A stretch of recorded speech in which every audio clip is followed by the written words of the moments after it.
Mahal kong kapatid. Oh, malapit ng birthday mo ah. July 27. Ay, anong handa mo? Bigyan mo kami dito ah.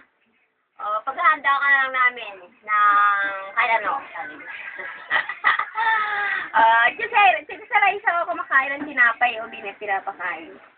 At yung anak ni Kuya Nel, malaki na. Naunahan ka na naman. Kaya ikaw, pagdating mo, mag-asawa ka na rin para mapil mo ng buhay na may asawa. Di na matitignan ako. Narinig ako, naintindihan ako. Happy birthday na lang. Happy birthday. Happy birthday to you.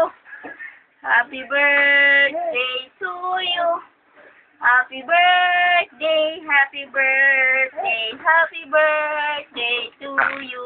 I love you, my sister. Happy birthday. Yes, palagi. I love you, tita. Tita, I love you, tita. Bye-bye.